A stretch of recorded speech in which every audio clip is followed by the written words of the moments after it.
Welcome to the Nightmare Zoo, where we feed your deepest fears.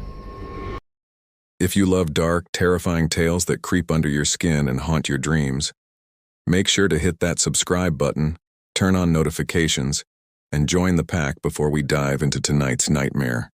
It followed them out of the woods. The tree line at Blackwood Ridge did not feel like a boundary between nature and civil life.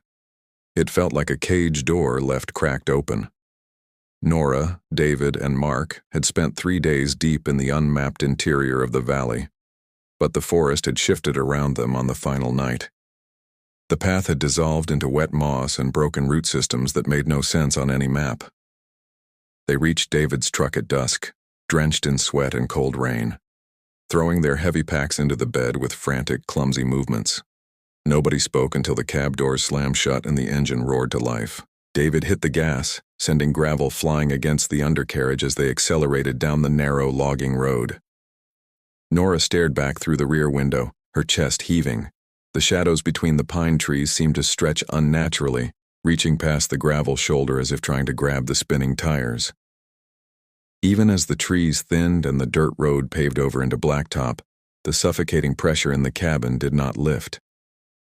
They thought leaving the woods meant they were safe, but the suffocating silence inside the truck told a very different story.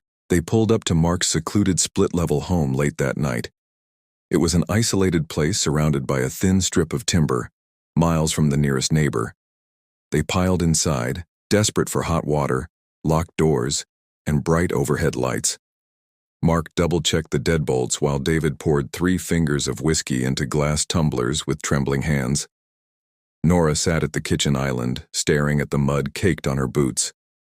The mud was dark, almost black, and gave off an odd, sour stench that smelled less like wet soil and more like decaying teeth. The first sign that something was wrong came around midnight. Nora was in the guest bathroom rinsing her face when the plumbing rattled violently. She turned off the faucet, expecting the air in the pipes to settle, but the sound did not stop. Instead, a wet, rhythmic thumping vibrated up through the floorboards directly beneath her feet. It was slow, deliberate, and impossibly heavy. It sounded like something massive dragging itself along the crawl space under the house, pausing every few feet to press its weight against the wooden joists. Nora walked back into the living room, her face pale. David and Mark were standing by the floor-to-ceiling glass patio doors that looked out into the backyard. Mark was holding an iron fireplace poker, his knuckle skin stretched tight. He told her to stay quiet, pointing toward the edge of the lawn where the yard met the suburban tree line. Out in the pitch black, the solar-powered garden lights had gone out one by one. Something was blocking them out, moving around the perimeter of the lawn with an agonizingly slow, uneven stride. Suddenly, the porch light flickered and died. A terrible smell flooded through the house, seeping through the sealed window frames and under the doors. It was the same sour, ancient decay from the mud in the deep woods, but concentrated and overwhelming. David stepped back from the glass, raising his glass tumbler as if it could offer protection. Before anyone could speak, a sound echoed from the roof directly above their heads. It was not the sound of a roof leak or a falling branch. It was the distinct, wet sound of something thick dropping onto the shingles from a great height. The structural beams groaned under an immense, sudden weight. The ceiling drywall began to crack, shedding fine white dust down onto the hardwood floor. High above them, something began to scrape its way across the roof ridge. The noise sounded like massive, dull claws peeling back the asphalt shingles one by one. Nora dropped to her knees, covering her ears, while Mark yelled for everyone to get into the basement. They sprinted down the hallway, but before David could open the door, the heavy glass patio doors behind them shattered inward with an explosive crunch. A blast of freezing air rushed into the living room, carrying a cloud of black forest litter and wet leaves. Mark turned around, raising his iron poker, but he froze dead in his tracks. Framed in the shattered doorway was a towering, pale figure that defied natural geometry. Its limbs were too long, bent at impossible angles like broken branches forced back together. It possessed no hair, no eyes, and no mouth, yet its head tilted toward them with a horrifyingly human curiosity. The skin across its elongated torso was slick and gray, covered in deep, weeping gashes that looked like fresh axe marks. The creature did not run. It drifted forward with a slow, jerky motion, its joints popping loudly with every agonizing step. The ambient temperature in the room plummeted instantly, causing their breath to plume into white clouds. Mark let out a strangled cry and lunged forward with the iron poker, aiming for the entity's chest. The weapon struck the pale skin with a dull thud, but the creature did not flinch. Instead, a long, wet slit tore open across the center of its featureless head, exposing row upon row of jagged, needle-thin bone fragments that vibrated with a sickening, high-pitched hum. David grabbed Nora by the jacket and yanked her down the basement stairs, slamming the reinforced oak door behind them. They tumbled down the steps, landing hard on the cold, concrete floor below. Above them, the sound of Mark's screaming was abruptly cut short by a heavy, wet impact that shook the entire house. A second later, the sound of tearing wood and cracking bone echoed through the ceiling joists, followed by the slow, deliberate dragging sound moving down the hallway toward the basement entrance. Nora scrambled into the darkest corner of the basement, pulling a metal storage rack in front of her. David scrambled toward the tiny, high-set basement window, frantically trying to latch onto the rusted handle to open it. The air in the cellar turned thick and rancid. Up at the top of the stairs, the oak door began to bow inward. The wood groaned under a soft, rhythmic pressure, as if something was gently leaning its immense weight against the frame, testing its strength. The lock snapped with a sound like a gunshot. The basement door swung open inch by inch, squeaking on its hinges.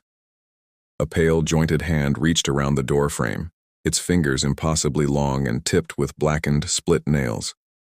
The fingers gripped the wood, crushing it into splinters as the entity squeezed its massive frame through the opening. It slid down the stairs sideways, its broken limbs bending in terrifying, unnatural directions to accommodate the narrow space. David managed to kick the small basement window open, shattering the glass frame with his heavy boot. He reached down and dragged Nora up by her arms, shoving her toward the narrow opening first.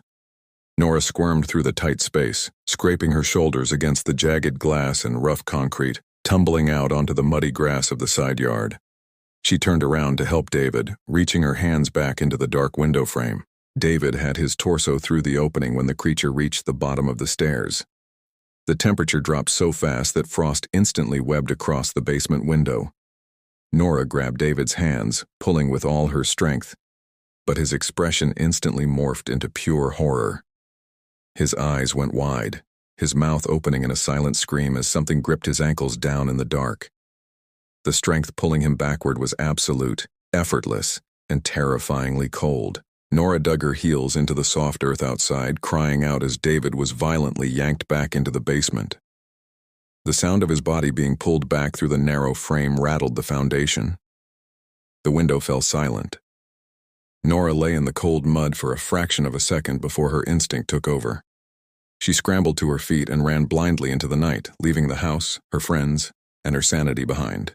She ran for miles along the dark, empty country road, her lungs burning and her hands caked in dry blood. Finally, the bright neon lights of an all-night gas station appeared through the fog. She burst through the glass doors, sobbing hysterically, collapsing onto the tiled floor in front of a horrified clerk. The police were called immediately. Within 20 minutes, 3 cruisers were speeding toward Mark's house, their blue and red lights cutting through the darkness. Nora sat in the back of a patrol car, wrapped in a shock blanket, staring out the window as they approached the property. The house was completely silent when the officers pulled up with guns drawn.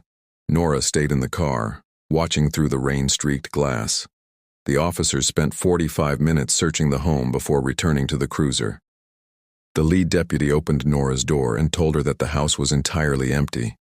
There was no sign of Mark, no sign of David, and no structural damage to the roof or the patio doors. The basement door was intact, and the basement window was locked tight from the inside. The officer looked at her with suspicion, asking why she was covered in mud and blood if nothing had happened. Nora could not answer. She was taken to the station, questioned for hours, and eventually released when no evidence of a crime could be found. A relative drove her back to her own apartment in the city, miles away from the country, miles away from the woods. They locked her doors, drew the blinds, and gave her a heavy sedative to help her sleep. Nora collapsed onto her bed, wrapping the blanket tight around her shoulders, desperate for the dark nightmare to end.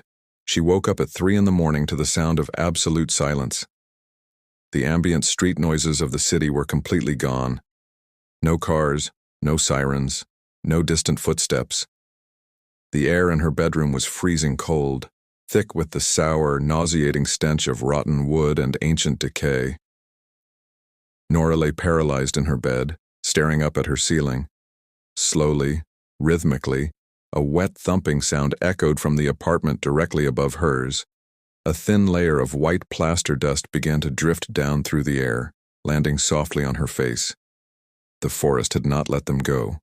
It had followed her home. If you survived tonight's ride into the dark, hit that like button and drop a comment below telling us what scared you the most. Don't forget to subscribe to the Nightmare Zoo for more terrifying stories every single week. Until next time, keep the lights on and lock your doors.